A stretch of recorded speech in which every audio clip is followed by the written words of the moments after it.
Well, I think 5 years ago was a very different situation for all of us.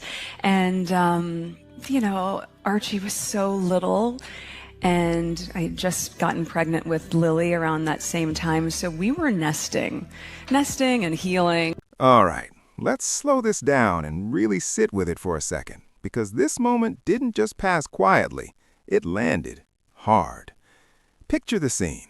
Bright lights, a warm, approving crowd, Meghan Markle on stage, calm, polished, confident, talking about growth, healing, empowerment, all the familiar notes.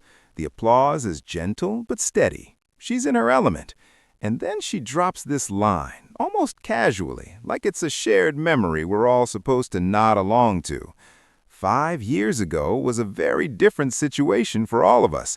Archie was so little, and I had just gotten pregnant with Lilibet around that same time. And suddenly, silence. Not literal silence, but that kind of mental pause where everyone's brain freezes for half a beat. Wait, what? You could almost feel people doing the math in their heads. You know that look when someone smiles but their eyes narrow just a bit because something didn't land right. 5 years ago, Archie was so little? Pregnant with Lilibet? Hold on, let's rewind, slowly, because the math is not mathing, and this isn't one of those fuzzy mom brain moments you shrug off. This is basic timeline stuff, the kind that's been printed, reposted, archived, and debated for years. Lilibet Diana Mountbatten Windsor was born in June 2021. 5 years before that puts us in 2016, back when Meghan was still acting, Harry was still a bachelor prince, and Archie didn't exist in any form, little or otherwise. They weren't married, they weren't parents, they weren't even officially a public couple yet.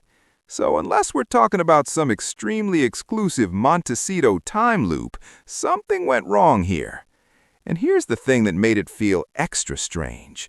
She didn't stumble, she didn't correct herself, she didn't laugh it off. She delivered it smoothly, warmly, like a tender recollection she's told herself many times.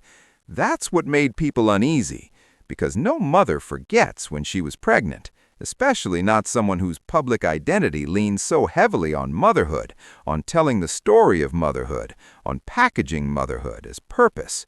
This wasn't a tiny slip, it was a crack, a visible one. So let's ground ourselves for a second and lay it out clearly, because facts matter here. Archie Harrison Mountbatten Windsor was born May 6, 2019. Harry and Meghan announced their intention to step back from royal duties in November 2019. The world shut down in early 2020. Lilibet Diana was born June 4, 2021. There is no overlap that supports that version of events. None. For Meghan's statement to work, she would have been pregnant for well over 2 years, which, unless royal biology has changed, is not a thing. And that's where this stops being about a date and starts being about a pattern. Because with Meghan, stories have never really been about precision. They've been about emotion, about how something feels, not how it happened. Her narratives are cinematic, soft lighting, emotional cues, clear roles. She's not recounting events, she's performing meaning. And most of the time, people let it slide because the delivery is good, the tone is soothing, the message feels familiar. But every once in a while, the script tangles itself.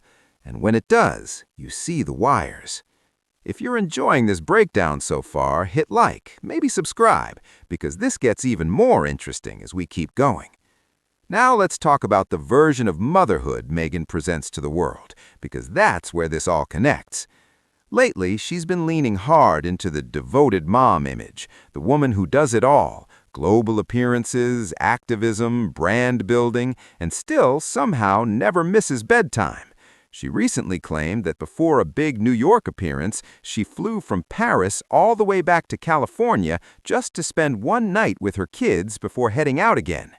On paper, it sounds beautiful, romantic even, the mother who crosses oceans for a bedtime kiss. But behind the scenes, the whispers tell a different story. People familiar with the Sussex household have said for a long time that the children are primarily cared for by staff. Structured schedules, rotations, carefully managed access. Meghan's presence, they say, is planned, not spontaneous, curated, not chaotic. And if you've ever actually parented small kids, you know chaos is part of the deal. The mess, the unpredictability, the unplanned moments that don't photograph well. Yet every glimpse we get is perfect. Soft focus backyard photos, homemade cakes with magazine lighting, calm, curated moments that feel less like life and more like a lifestyle shoot. Not one messy, unfiltered moment, no real-life grit, no humanity. Even that overnight flight story loses its shine when you realize she was reportedly back on another private jet the very next morning. That's not bedtime stories, that's logistics, that's optics. Lady Colin Campbell, never one to soften her words, summed it up in a way that made people uncomfortable, but also made them think. She said there's a lot to be said for a negligent narcissistic parent over an involved one, because the involved narcissist does more damage. Harsh? Absolutely. But her point was about perception versus reality. Narcissistic parents, they argued, don't see children as individuals. They see them as extensions, proof, props. And when you look at how Meghan presents motherhood publicly, it starts to fit a little too neatly. The children exist mostly as symbols, evidence of softness, evidence of sacrifice, evidence of relatability. Meanwhile, insiders say Harry is the one doing the hands-on parenting, reading stories, handling bedtime, playing outside, being present. Meghan's calendar, on the other hand, is packed with meetings, production calls, brand discussions, and panel appearances. So yes, maybe she flew home for a night, but not for the reasons we're meant to believe. It was a headline, a reminder, a reinforcement of the brand. And just when you think the pattern stops there, it doesn't, because there was another moment, one that didn't involve dates, but words. Back in 2021, Meghan appeared on a panel alongside Melody Hobson, a respected business leader. Hobson delivered a sharp, thoughtful line about financial literacy and the dangers of treating money as a taboo subject. It was memorable because it was authentic. Fast forward 5 years. Different stage, different audience, same words. Meghan repeats the sentiment almost verbatim. Same structure, same idea, same moral. No credit, no acknowledgement, just repackaged as her own insight. Once is coincidence, twice is, well, you know. And when you put it all together, the pregnancy timeline slip, the borrowed language, the recycled emotional beats, the curated motherhood moments, a picture starts to form. Meghan doesn't just tell stories, she assembles them, from feelings, from other people's words, from moments that sound good, even if they don't line up cleanly. For a long time, it worked. People loved the modern Duchess narrative. Hollywood polish meets royal rebellion. It was compelling. It felt fresh. But eventually, even the best performance starts to wobble when the actor forgets where reality ends and the script begins. Which brings us to Washington, D.C. This was supposed to be a turning point, a reset. Meghan arrived polished, confident, dressed like someone stepping back into influence. Cameras flashing, audience waiting. This was meant to be the moment she reminded everyone who she is. But the energy in the room was off. Behind the edited clips and controlled angles, raw footage showed something else. Awkward laughter, restlessness, a moderator wrapping things up faster than expected. Reports that the conversation was cut short, leaving Meghan standing there, smiling a little too long, applause fading quicker than planned. When the clips hit social media, the response wasn't kind. People didn't just critique what she said, they critiqued how it felt. Too polished, too rehearsed, too much like a pitch. And then there was the detail that turned the whole thing into a meme. The Dior tote bag, embossed with DS, Duchess of Sussex. For some, it was elegant. For others, it was painfully on the nose. Less royalty, more influencer. Less gravitas, more branding. And that's when it clicked for a lot of people. This isn't about one mistake, or one speech, or one bag. It's about a woman who built an entire public identity on controlling the frame, on perfect lighting, on emotional storytelling, on always being the hero. But control only works until the audience starts noticing the seams.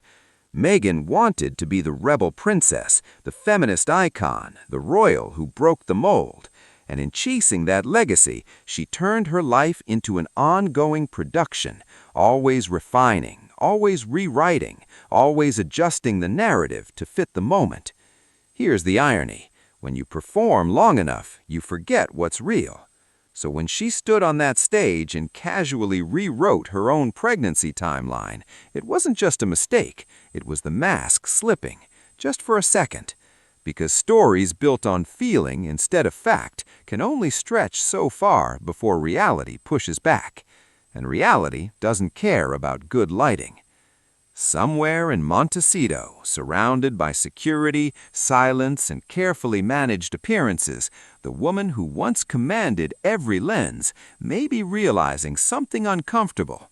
The cameras she used to